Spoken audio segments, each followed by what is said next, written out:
Welcome to Serenity Whispers, your sanctuary for peaceful slumber, where you will find soothing sounds to guide you into the realm of restful dreams.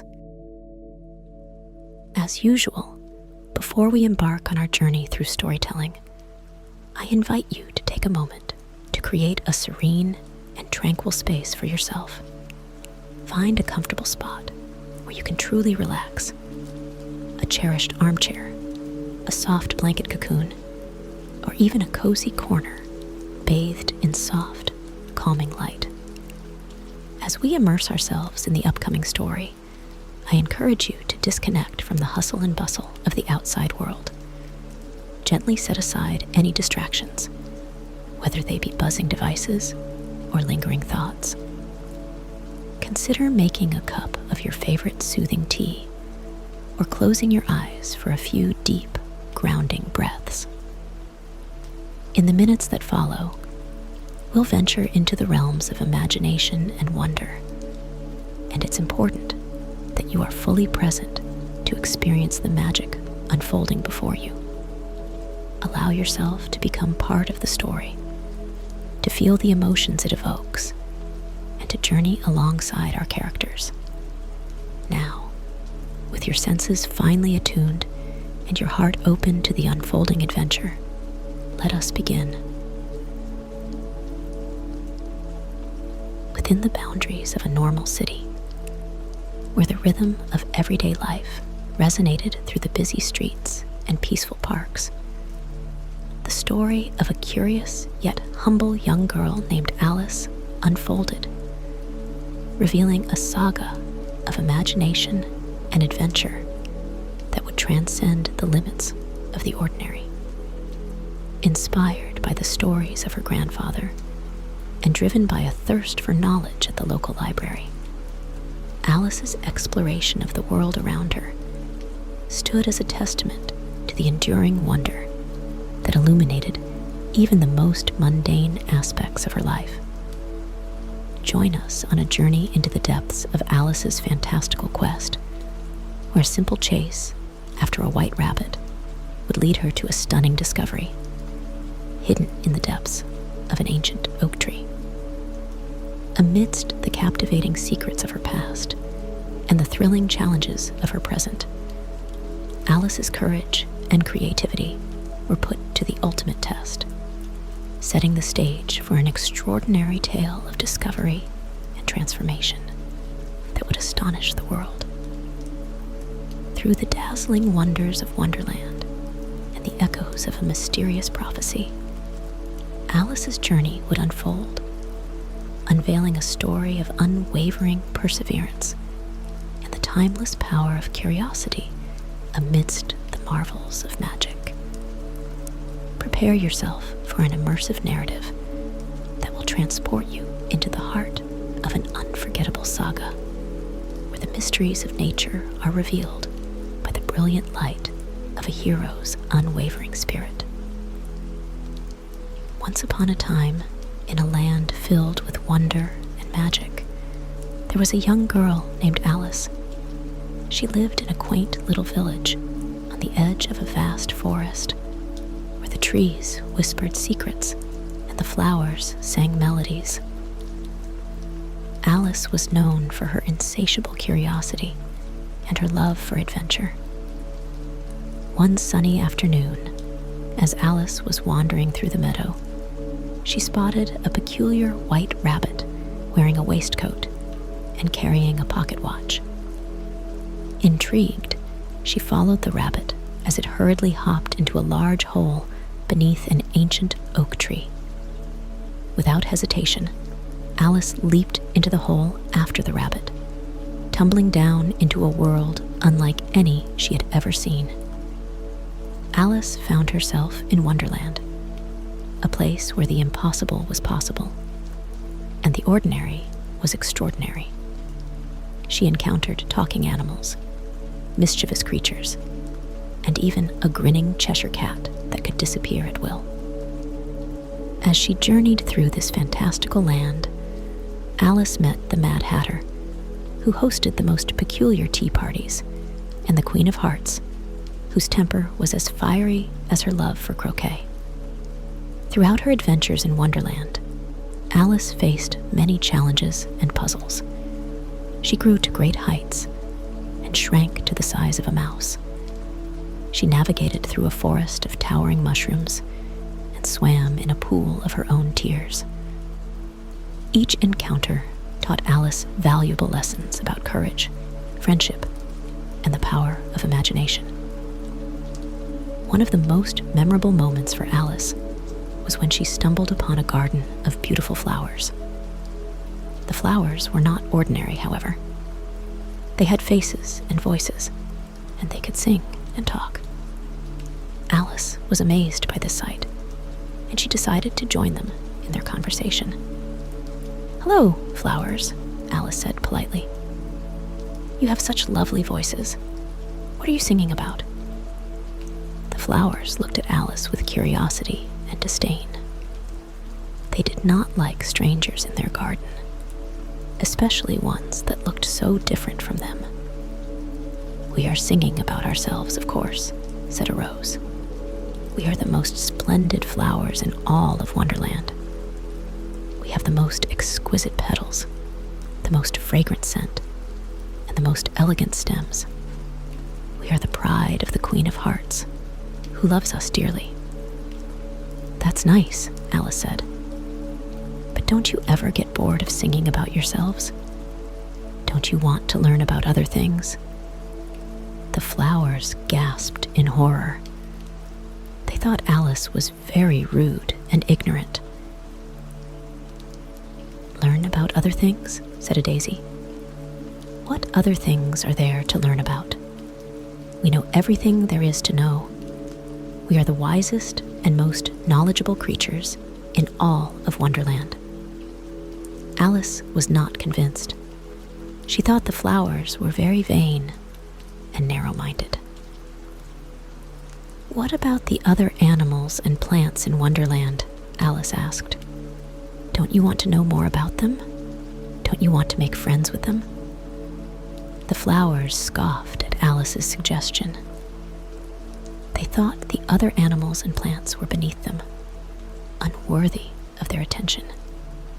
"Friends?" said a lily. "We don't need friends. We have each other. We are the only ones who matter in Wonderland. The other animals and plants are nothing but pests and weeds. They should be grateful that we allow them to exist in our presence." Alice was appalled by the flowers' attitude. She thought they were very selfish and arrogant. "I think you are very wrong," Alice said. "You are not the only ones who matter in Wonderland. Everyone matters, no matter how big or small, how beautiful or ugly, how smart or silly they are. Everyone has something to offer, something to teach, something to share. You should be more open-minded and kind-hearted, and maybe you would find more joy in life." The flowers were outraged by Alice's words. They thought she was very impertinent and foolish. "How dare you speak to us like that?" said a tulip. "You are nothing but a weed yourself, a weed that does not belong in our garden. You have no right to lecture us on how to live our lives. You have no idea what joy is. You are a miserable creature who should be ashamed of yourself." The flowers then began to insult Alice, calling her names and making fun of her appearance. They laughed at her hair, her dress, her shoes, and her size. Alice felt hurt and angry by the flowers' insults. She wished she could make them stop, but she did not know how.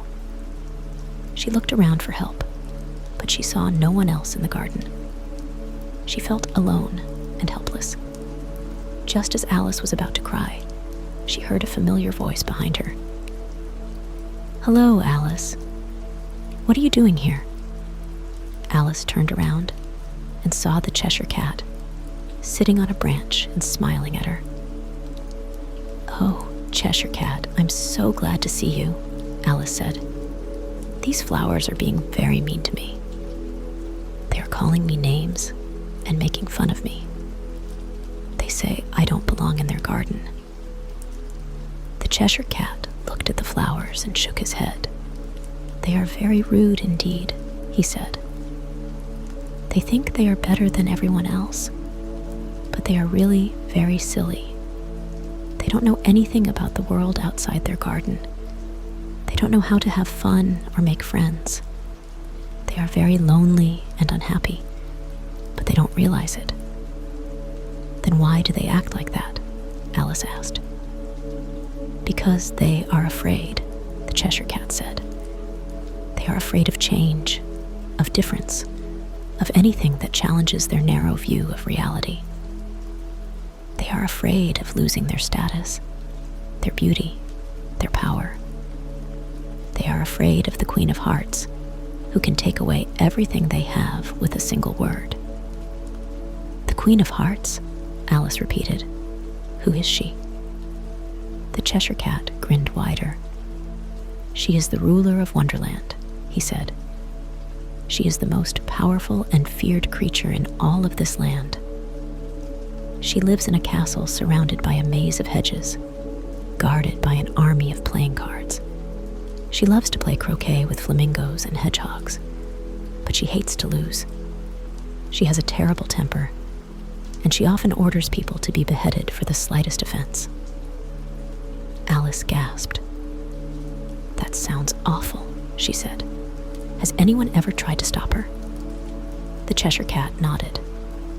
"Many have tried, but none have succeeded," he said. "She has a secret weapon that no one can resist. Her heart-shaped tarts. They are the most delicious pastries in all of Wonderland. But they have a dark side. They make people fall under her spell and do whatever she commands.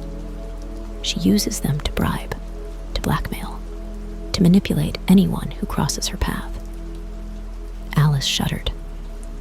"That sounds dreadful," she said. "How can anyone escape her influence?"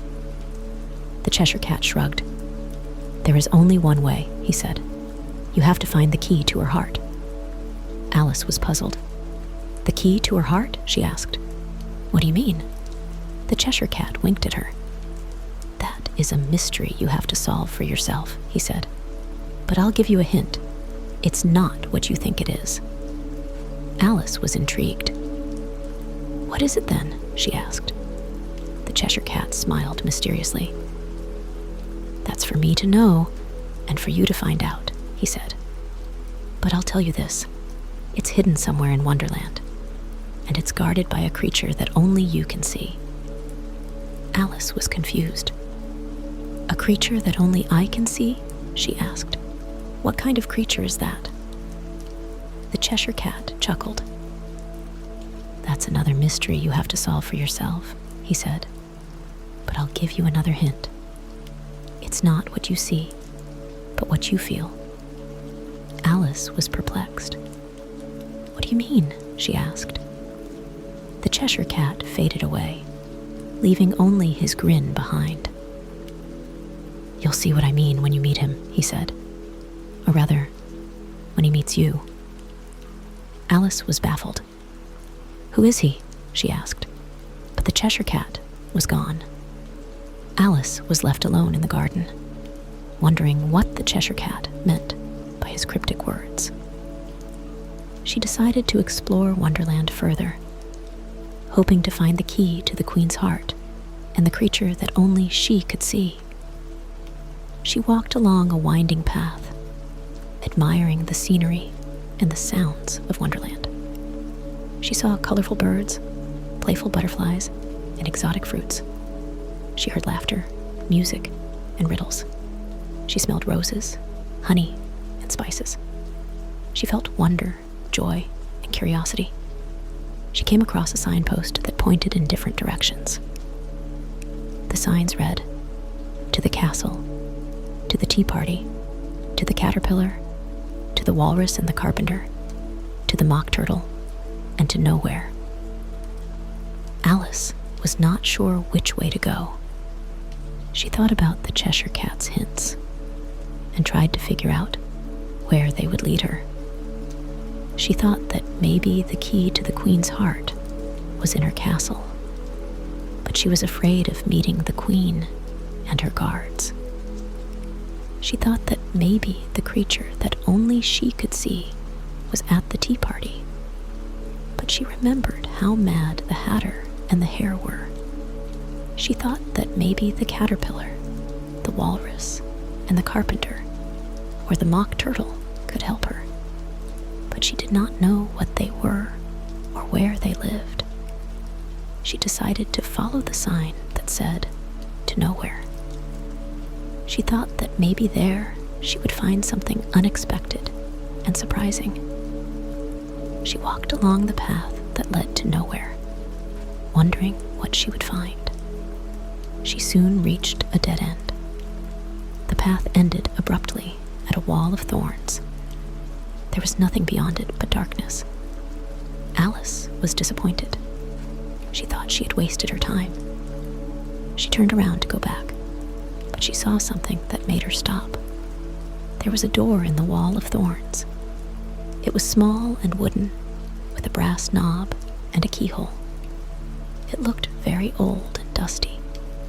Alice was curious. She wondered what was behind the door. She approached the door cautiously, avoiding the sharp thorns. She tried to open it, but it was locked. She looked for a key, but she could not find one. She felt frustrated. She wanted to see what was behind the door. She knocked on the door, hoping someone would answer, but no one did. She knocked harder, hoping someone would hear, but no one did. She kicked the door, hoping someone would open, but no one did. She shouted at the door, hoping someone would respond, but no one did. Alice felt angry. She wanted to break down the door. She looked around for something to use as a weapon. She saw a rock on the ground. It was big and heavy. She picked up the rock and threw it at the door with all her strength. The rock hit the door with a loud bang. The door cracked open. Alice smiled triumphantly. She had opened the door. She dropped the rock and ran towards the door. She pushed it open and entered. Alice stepped into a dark and gloomy room. It was cold and damp and smelled of mold and decay. There was no light, except for a faint glow from a fireplace in the corner. There was no furniture, except for a large wooden table in the center. There was no sound, except for a soft ticking from a clock on the wall. Alice felt scared. She wondered where she was and what was behind the door. She looked around the room, hoping to find a clue. She saw a book on the table. It was old and dusty, with a leather cover and gold letters. It read, "The History of Wonderland." Alice was curious. She wanted to read the book. She walked towards the table, reaching for the book. But as soon as she touched it, the book snapped shut. Alice jumped back, startled. She heard a voice behind her. "Who are you?" Alice turned around and saw a boy standing by the fireplace. He was about her age, with blonde hair and blue eyes. He wore a white shirt, black pants, and a red scarf. He looked pale and tired. Alice was surprised. She wondered who he was and how he got there. She answered politely, "I'm Alice. I'm sorry to intrude. I followed a white rabbit into a hole and ended up in Wonderland. I found this door in a wall of thorns and opened it with a rock. I didn't know anyone was here." The boy looked at Alice with suspicion and curiosity. "I'm Leo. I live here. This is my room. I've been here for a long time. I don't know how I got here or how to get out. I've never seen anyone else here before." Alice felt sorry for Leo. She wondered why he lived there and what he did all day. She asked kindly, "What do you do here? Do you have any friends? Do you ever go outside?" Leo shook his head sadly. "I don't do anything here. I don't have any friends. I can't go outside. The door is locked from the outside. The only thing I have is this book." He pointed to the book on the table. "It tells me everything about Wonderland. Its history, its people, its secrets. It's the only thing that keeps me sane." Alice felt intrigued by Leo's book. She wondered what it contained and what secrets it revealed. She asked eagerly, "Can you show me your book? Can you tell me what it says? Can you share your secrets with me?" Leo hesitated for a moment, then nodded slowly. "Okay, I'll show you my book. I'll tell you what it says. I'll share my secrets with you." He walked towards the table, picking up the book. He opened it carefully, turning to the first page. He read aloud, "Welcome to Wonderland, a land of wonder and magic, where nothing is as it seems, and everything is as it should be." Leo read to Alice from his book, telling her the stories of Wonderland. He told her how Wonderland was created by a powerful wizard who wanted to make a world where anything could happen. He told her how the wizard gave life to the animals and plants and taught them how to speak and think. He told her how the wizard created the Queen of Hearts, who was his daughter and his heir. He told her how the queen was kind and gentle at first, but became cruel and tyrannical after the wizard disappeared. Alice listened to Leo's stories with fascination and horror. She learned many things about Wonderland that she did not know before. She learned about the Jabberwock, a fearsome beast that terrorized the land. She learned about the White Knight, a brave hero who fought against the queen's injustice. She learned about the Dormouse, a wise sage who knew all the secrets of Wonderland. She learned about the Bandersnatch, a loyal friend who helped anyone in need. She also learned many things about Leo that she did not know before. She learned that he was the son of the White Knight, who had been captured by the queen and imprisoned in her castle. She learned that he had escaped from his cell and found his way to this room, where he had been hiding ever since. She learned that he had found the book in a secret drawer under the table, and that it was his only source of comfort and hope. Alice felt a connection with Leo that she had never felt with anyone else. She felt that he understood her better than anyone else. She felt that he shared her curiosity, her courage, and her imagination. She asked him questions about his life, his dreams, and his feelings. He answered her honestly, openly, and warmly. He asked her questions about her life, her dreams, and her feelings. She answered him honestly, openly, and warmly. They talked for hours, forgetting about everything else. They laughed, they cried, they smiled. They became friends. Alice and Leo became the best of friends. They spent every day together, reading from the book, playing games, and telling stories. They made each other happy, and they forgot about their troubles. But their happiness did not last long. One day, as they were sitting by the fireplace, they heard a loud noise outside the door. It sounded like someone was trying to break in. They looked at each other with fear and confusion. "Who could it be?" Alice asked. "I don't know," Leo said, "but we have to hide." They quickly ran to the corner of the room where there was a large wardrobe. They opened it and climbed inside, closing the door behind them. They waited in silence, hoping whoever was outside would go away. But they did not. They heard the door being smashed open and footsteps entering the room. They heard a voice that made their blood run cold. "Where are you, my little rabbit? I know you're here somewhere. I can smell you. I can hear you. I can feel you. It was the Queen of Hearts. She had found them. Alice and Leo hid in the wardrobe, hoping the Queen would not find them. They heard her footsteps coming closer, and her voice getting louder. "Where are you, my little rabbit? Come out, wherever you are. I have a surprise for you, a very special surprise, a surprise that will make you scream." The Queen reached the table where she saw the book. She picked it up and opened it. "What's this?" she said. "A book? A history book? How boring. Who would read such a thing?" She flipped through the pages, scanning the words. "Ah, I see. This is the Book of Wonderland, the book that tells all the secrets of this land, the book that my father wrote, the book that he hid from me, the book that he gave to you." She looked at the door of the wardrobe where Alice and Leo were hiding. "So, you are the one who has the book.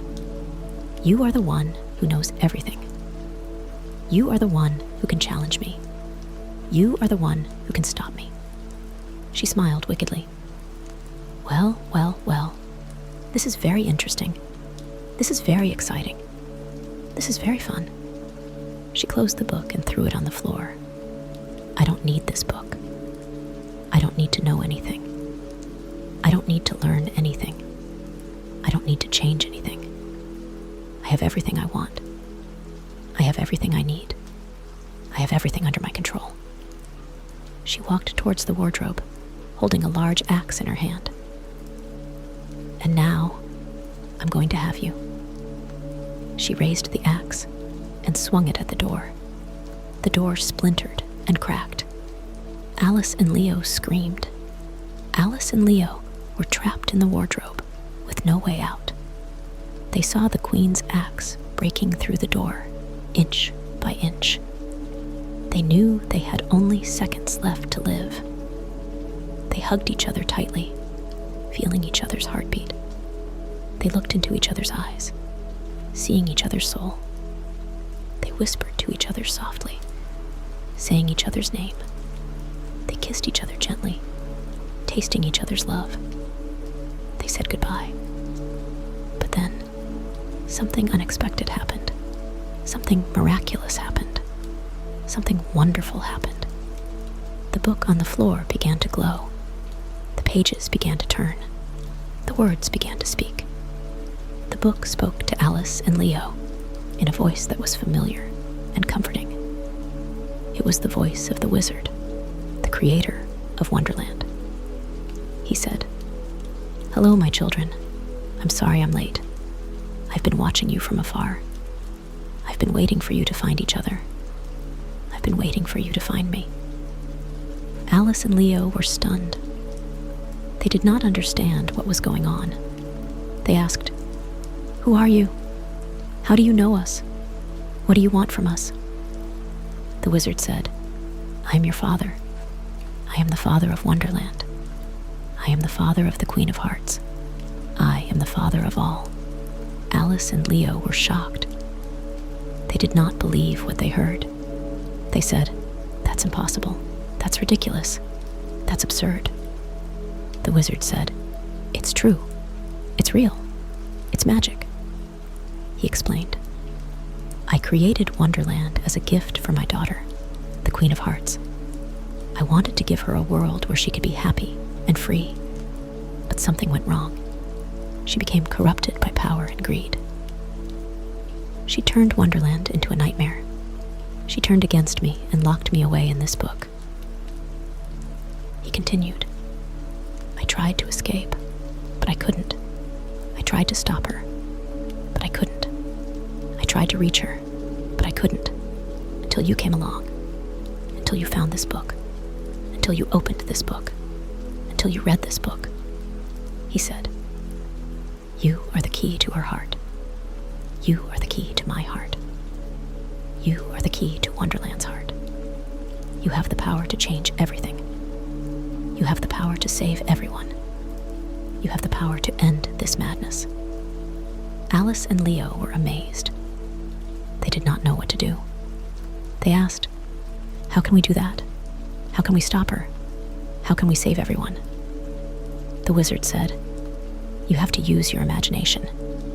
You have to use your courage. You have to use your love." He said, "You have to rewrite the story. You have to rewrite Wonderland's history. You have to rewrite your own destiny." He said, "You have to make a wish." Alice and Leo looked at each other, wondering what to wish for. They thought about their lives, their dreams, and their feelings. They thought about their friends, their enemies, and their families. They thought about Wonderland, its wonders, and its horrors. They thought about what they wanted, what they needed, and what they deserved. They made a wish. They wished for peace. They wished for happiness. They wished for love. They wished for Wonderland. The book heard their wish. The book granted their wish. The book glowed brighter and brighter until it filled the room with light. The light enveloped Alice and Leo, lifting them up from the ground. The light transported them out of the room, out of the castle, out of the nightmare. The light took them to a new Wonderland, a Wonderland where their wish came true, a Wonderland where the Queen of Hearts was kind and gentle again, where she reunited with her father and apologized for her mistakes, a Wonderland where the White Knight was free and brave again, where he reunited with his son and praised him for his heroism, a Wonderland where all the animals and plants were happy and friendly again, where they welcomed Alice and Leo as their friends and heroes. A Wonderland where Alice and Leo were together again, where they lived happily ever after. And so ends our tale of Alice in Wonderland, a story of adventure, courage, and love, and the endless possibilities that lie within our imagination.